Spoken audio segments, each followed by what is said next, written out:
And Cheyenne M. Cushing-Muriel, would you state your name for the record, please? Your attribute for the record, please. Cheyenne Matilda Cushing-Muriel on behalf of the Marrakesh Empire Aboriginal Law. All right. I want to ask you a couple of questions, please. The first question I want to ask you is, are you employed? Objection, man. This hearing is supposed to be about jurisdiction. This court has no jurisdiction. The court has no jurisdiction to determine its own jurisdiction for a basic issue in any case before a tribunal.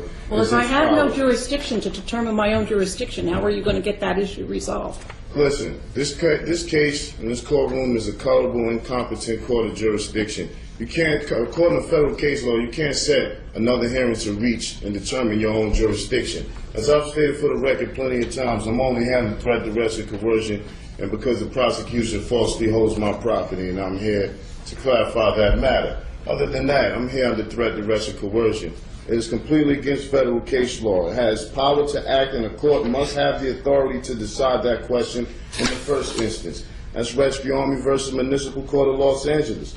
A departure by a court from the recognized and established requirements of law, however close apparent adherence to mere form and method of procedure, which has the effect of depriving one of a constitutional right, is in excess of jurisdiction. You have the flag right behind you, ma'am. May I interrupt you for a moment, You please? may not, ma'am.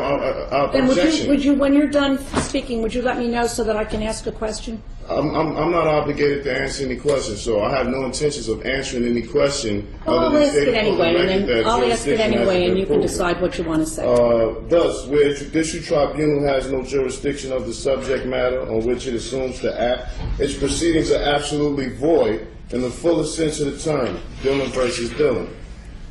Courts enforcing mere statutes, as it is to my understanding, that this is a statute, not a constitutional violation of law. In fact, one of the hearings I had with you, you said people are not charged with constitutional violations. I don't understand how you could be enforcing statutes and you have the U.S. flag behind you, as if you hadn't taken an oath to uphold the Constitution. Courts enforcing their statutes do not act judicially, but merely ministerially. Thus, no judicial immunity, and unlike courts of law, do not obtain jurisdiction by service of process, nor even arrest and compelled appearance. Boswell versus Otis. I've been here 3 or 4 times on the threat, duress, and coercion. Prosecution doesn't even have folders in front of him. He has no objections. He has nothing to say. He cannot prove jurisdiction. This court should have been dismissed this case. This is a colorable court of incompetent jurisdiction.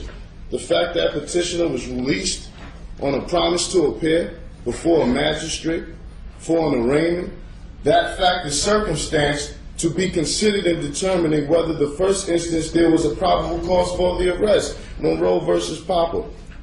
There's no discretion to ignore the lack of jurisdiction. Court must prove on the record all jurisdiction facts related to the jurisdiction asserted. A universal principle, as old as the law, is that proceedings of a court without jurisdiction are a nullity and its judgment therein without effect either on person or property. This case has already been put before the federal court, and you will be receiving a notice of removal very shortly. This court has no jurisdiction. Prosecution can't prove jurisdiction. This case shall be dismissed, and it will. Did you file a notice of removal with the federal court? Yes, you will be receiving it shortly. All right. Well, when I receive it, I will rule on it. This is my question to you, however. Are you employed? I'm not employed. I'm not employed with any corporations incorporated with the state of New Jersey. Are you employed with any corporation that's incorporated outside of the state of New Jersey? Objection. I'm not here to answer questions about my employment. The last time I was made aware of this was supposed to be about whether this court has jurisdiction, and clearly it doesn't. A question about employment has nothing to do with whether this court has jurisdiction, so I'm not obligated to answer those questions. And I shall not be answering any more of those questions that are not pertaining to jurisdictional facts. Well, this is my question to you. I asked it before. If your position is that this court has no jurisdiction to determine its own jurisdiction. Objection, man. That is not my ruling. That is not my holding. I've given you the federal case law regarding such. Maybe you can take some time out that you need to do to recheck that, but that's what the case law says, not what I said. Well, I do have jurisdiction over you. Number one, you're here in my courtroom. Objection, Number ma'am. two, You do not have jurisdiction over me. I'm here by way of threat, duress, and coercion. The federal case law stipulates already that compelled appearance and arrest warrants doesn't give a minister acting ministerially and not judicially enforcing their statute's jurisdiction. That's incorrect and false. You do not have jurisdiction because I'm here. You've told me before when I was here that you would lock me up if I didn't come, which was threat, duress, and coercion. I think that you misstate what I told you. Objection, ma'am. I have not misstated. I have the videos. I have it on repeat 24/7. I've seen you say it. I don't recall that I said I would lock you up. Well, objection, ma'am. That's on the record. Well, you can object all that you want, sir. You and I will continue to have a difference of opinion about that. All right. Well, we'll continue with today's proceedings then. And I certainly appreciate the courtesy that you extend to me. All right, Mr. Walker, I know that you're here. You wish to be heard, sir? Your Honor, I have Kevin Walker appearing on behalf of the Office of the Public Defender. We did receive, after the last hearing, a court order directing the Office of the Public Defender to represent this defendant. I did file a motion for reconsideration, noting that there has been no indigency determination, which is an essential component of our appointment. So I would ask respectfully that an indigency determination be made at this time, and absent that the earlier order directing me to represent this defendant be vacated. All right, thank you. Do you wish to be heard on the issue, Mr. Luciano? I don't, Judge. All right. I have inquired of Cheyenne Mutada Kushamirel concerning his employment. He tells me he is not employed in the state of New Jersey by any corporation, and therefore I determine that he does not have the present ability to pay for counsel to proceed in this matter. Objection, ma'am. I don't know this gentleman. I haven't made any contracts with the Public Defender's Office. I don't know what that was an attempt to do, but he does not have the authority to speak for me. So I would appreciate it if any non-identified parties are determining to act on my behalf first fill out an IRS Form 56 and notify the IRS that they're acting in some sort of fiduciary capacity. All right. Let's talk about the issue of, Mr. Walker, I want to talk about the issue of jurisdiction. One of the issues that has been raised in this case and has been raised over and over again that really needs to be determined before we can proceed with it is with regard to jurisdiction. I have received, it was filed with the court, it was received in my chambers on January 7th. I'm not exactly sure if it was filed downstairs on a different day, something that has been entitled a non-negotiable affidavit of fact to dismiss with prejudice for lack of personam jurisdiction, lack of discovery, and lack of an injured party.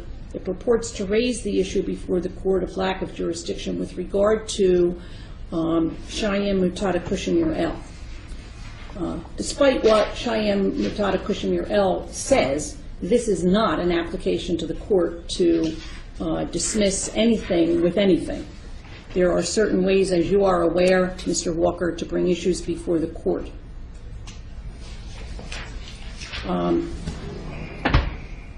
What we need to do is have the issue brought before the court properly by way of a notice of motion. I don't even know if Mr. Luciano got a copy of this, but certainly you know that any motion filed has to be served on the prosecutor. How much time does your office need in order to do that? And did you receive a copy of this? Judge, I have not received a copy of that, and before I address that issue, I would respectfully request that you inquire into this defendant's assets to see whether he has a present ability to retain private counsel. Well, he tells me he isn't employed by a Objection. corporation, so... Objection. This is obscene. Sir, this is a conversation that I'm having with Mr. Walker, not with you. And he the way you didn't want me to interrupt you, I would like you not to interrupt me or Mr. Walker. Objection. This man cannot speak for me, man. I hadn't filled out any public defender's applications nor contracts to agree to that. You cannot force me against my consent to have someone who I had no formal contract or agreement with to speak on my behalf. I'm a natural flesh and blood man. I don't have to have, yes ma'am. I do not have to have an attorney at law, a colorable attorney at law, de facto attorney at law, propose or purport to speak for me in any regards to these matters at hand. Let's see.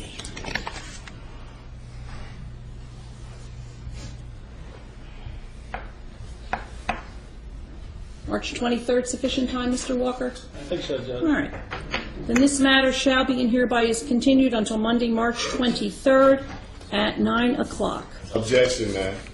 The notice of removal is already in. You will be receiving it today. So If I receive it before March 23rd at 9 a.m., I am aware of my obligations when a matter has been removed to federal court. If for some reason the federal court does not accept it, or it's not properly filed, or there's something else, that's the next stage for this proceeding. objection, Thank you ma'am. very I will much. not be participating in any more of these proceedings. Do what you want. I'm sovereign. I can do that. This is the only notice that I will give you of the proceeding on March 23rd at 9 o'clock in the morning. We don't send out letters reminding people. We'll simply expect that you will be here. Thank you very much. He will be contacted by my office, and we'll arrange an interview for him in the office, and he'll have to sign in. Do you have his address? It's The on only here. address I have is the P.O. box? Objection. Right here. Objection. If you attempt to contact me and negotiate any contracts with me, you will be getting sued in federal court too as well, sir. All right. Thank you very much.